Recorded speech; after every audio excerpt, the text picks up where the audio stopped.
عملية إرهابية كبيرة في مبنى مديرية أمن الدقهلية أسفرت عن عشرات القتلى والمصابين كانت وراء إعلان الحكومة المصرية رسميا أن جماعة الإخوان المسلمين جماعة إرهابية.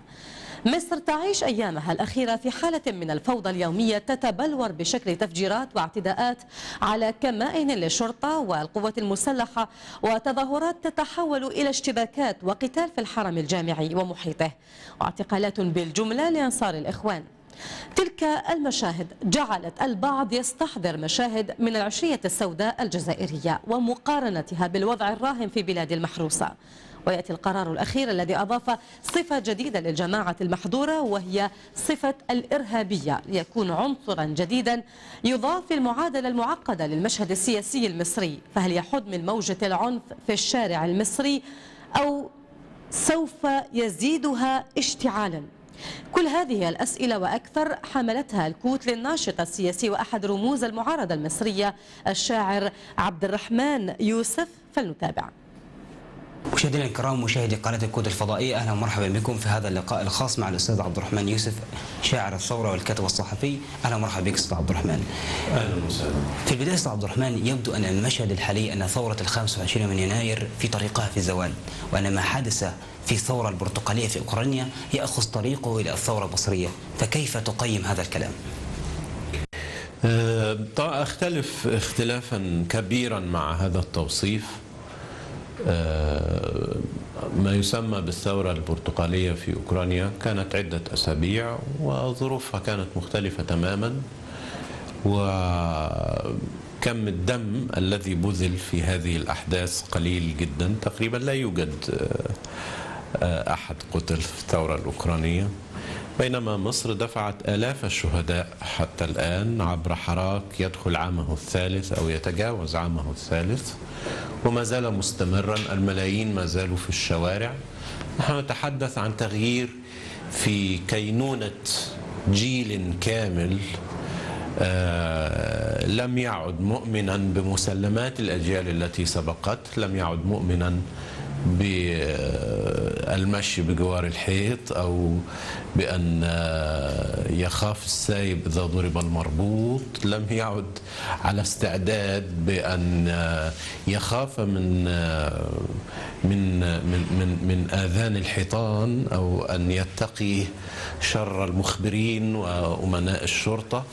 نحن نتحدث عن قوله تعالى: إن الله لا يغير ما بقوم حتى يغيروا ما بأنفسهم.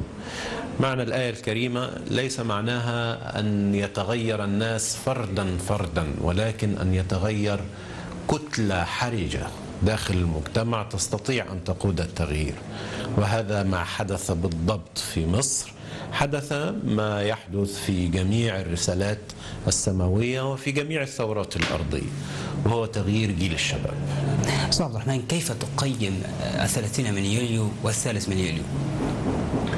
30 من يونيو نزول لملايين المصريين، 4 ملايين أو أكثر قليلا أو أقل قليلا. الأرقام التي بالغ فيها البعض مستحيلة يعني.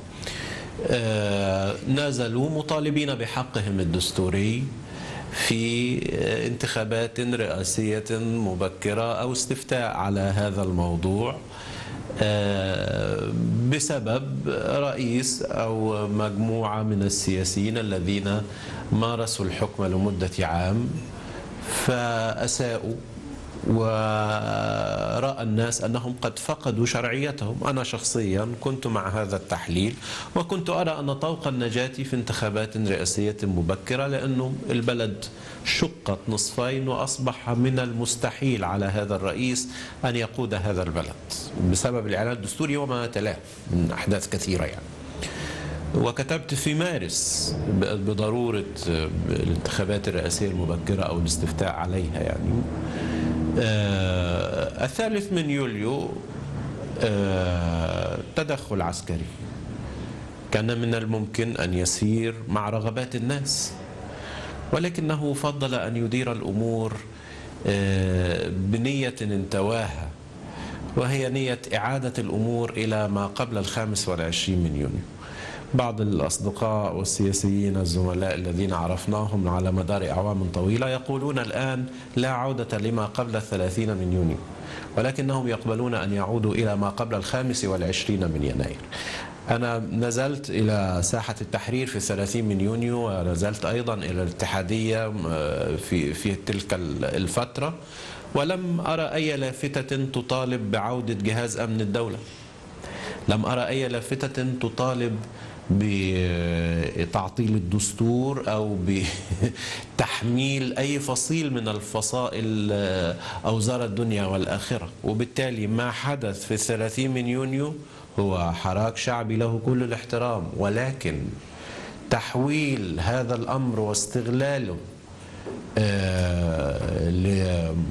لإعادة أوضاع ما قبل 25 يناير من خلال انقلاب عسكري دموي غاشم موديل 54، هذا أمر يرفضه أي عاقل. أستاذ عبد الرحمن، يرى بعض المتابعين الشأن المصري أن دعوة الفريق فتح السيسي لنزول الناس إلى الشارع لمحاربة الإرهاب المحتمل هي بداية حقيقية لتكريس وتقسيم الشارع المصري بين مواطنين شرفاء مؤيدين لفريق السيسي وإرهابيين كما يقول البعض، فكيف تقيم هذا الكلام؟ أنا رأيي أن الانقسام حدث في عهد الرئيس مرسي، وربما يكون قد حدث قبل عهد الرئيس مرسي. الانقسام بدأ في الاستفتاء 19 مارس، ولكنه كان انقساما من الممكن احتماله. بعد الإعلان الدستوري في نوفمبر 2012 الذي أصدره الرئيس مرسي، البلد انقسم فعلا. والفارق بين الإخوان وبين المجلس العسكري الذي يحكم الآن هو أن هذا الانقسام لم يكن في صالح الإخوان، وهم لجهلهم هم أعداء أنفسهم، بينما هو في صالح من يحكم الآن. من صالح الإخوان أن يكون المصريون كلهم يدا واحدة ضد الدولة العميقة وضد كل المصالح التي تكرست عبر 60 عاما. ومن صالح النظام الحالي أن ينقسم الناس إلى مسلمين ومسيحيين، وإلى أغنياء وفقراء، وإلى طبقة متوسطة وطبقة دنيا وطبقة عليا، وإلى شباب وشيوخ، وإلى رجال ونساء، وإلى بكافة أشكال الانقسام. هذا في صالح من يحكم الآن. هذه طريقة الحكم التي اتبعت منذ عام 52 إلى 2011. في رأيك من المستفيد في حادثة تفجير مديرية أمن الدقهلية؟ طبعا هناك من يقول أنه إذا أردت أن تعرف الجاني فتش عن المستفيد، ولكن هذا في السياسة أمر قد يكون عليه بعض التحفظ، لأنه السياسي هو من يستفيد من كل الأوضاع. فأنا رأيي أن الكل حاول الاستفادة من هذا الموضوع. هناك من حاول أن يكرس مظلوميته ليظهر في مظهر المظلوم، وهناك من حاول أن يستخدم هذا الأمر لمزيد من البطش.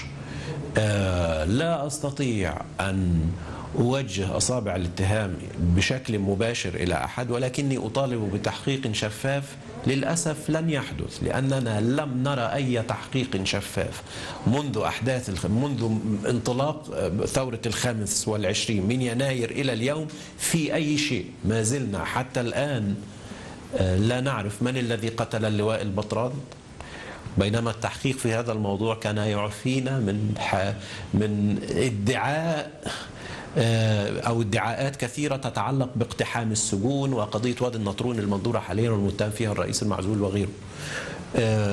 لو أن أحدا حقق في ما حدث في كنيسة القديسين وكيف وما قيل عن أن جهاز أمن الدولة هو الذي فجر هذه الكنيسة، في أحداث طابة وشرم الشيخ وأن جهاز أمن الدولة كان استخدم في مثل هذه الأمور، كل هذه الأمور لم يحقق فيها، ولا أرى أي نية جادة للتحقيق في أي شيء حدث خلال كل السنوات الماضية وما قبلها.